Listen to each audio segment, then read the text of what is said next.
Hey Gators, I thought I would make a quick video showing you how to transfer files back and forth between your computer and UF Apps, the virtual desktop. You do have to set up some folder permissions, and there is a link I can share with you to make sure those permissions are in place. But essentially, you go over here in this little pull-out tab menu where these three lines are, and inside here you'll see you have some menu functions that are available. So first of all, it tells me that I can copy and paste content between my local system and the remote desktop application. So I do have permissions enabled. But I want to go here in the Open File Transfer panel. And then in here it gives you a few instructions. It says to download, you're in this tab, and then to upload, you're here. Most of the time we want to upload data because we have maybe a file we were working on that we now want to make available in our M drive, to work on maybe data we want to import, things like that. So it says you drag and drop files into this window.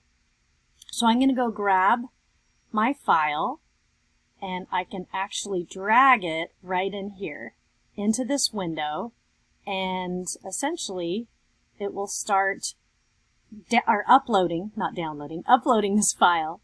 And it kind of sits there for a minute and you're like, well, what's going on?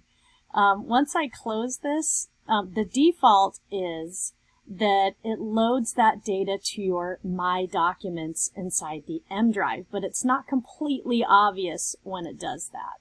Okay? So after you're done uploading the file, just give it a few seconds, go to your M drive folder, and if you go to Documents inside your M drive, you'll see that the file is actually loaded. I did a kind of a run through earlier to make sure it worked, and it did, so that's why I have two of them there. But it actually is saved right here, so now I can go ahead and use this file in SPSS. So if I go here, and again I can close my transfer files because I'm finished, I can go right in here. I'm actually in a session of SPSS already. Search on SPSS, open it up. If I go to File, Open, Data, then all I have to do is navigate to my M drive and go get my file that I just transferred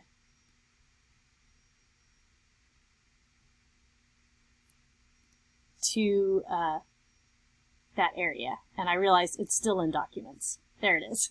So it's a little strange when you think about it, how this whole folder system hierarchy works, because you go to M drive and you think the documents are inside the M drive, but they're kind of up here a little bit further.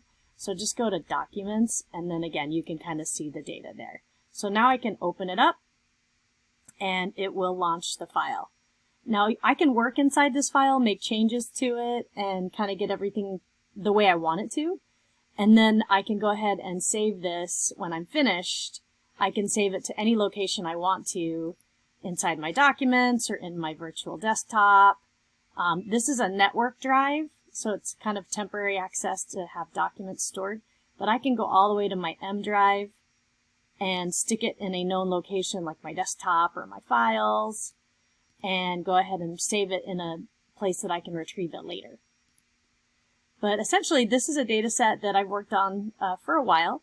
And some of you like to look at state-level kinds of phenomena. So this is actually a data set called States and Rates, and it has all 50 states in here. I think I maybe even have District of Columbia and Puerto Rico in there. But sometimes they don't have missing data, or they don't have data, they have missing data in certain areas.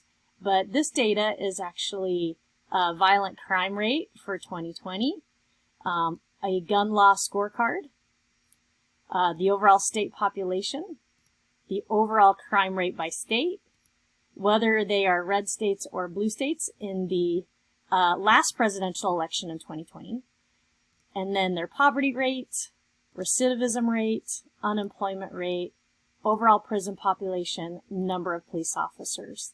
So if you go to variable view, you can see there's kind of a description inside the label field that shows you the sources of where this data came from. So some of them came from different nonprofits that collect the data.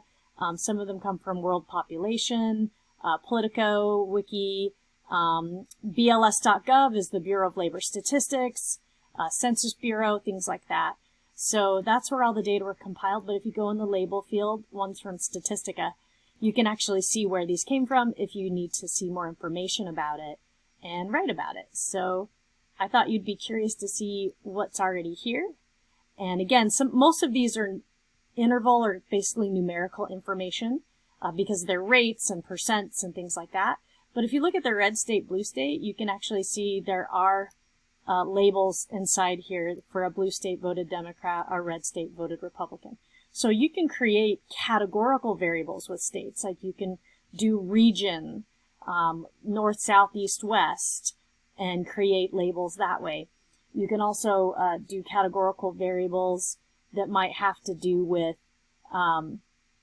whether the state is a border state or not, on northern or southern borders, whether the state is a coastal state. So there's lots of ways to create categorical variables with states, and it just depends on what you're interested in.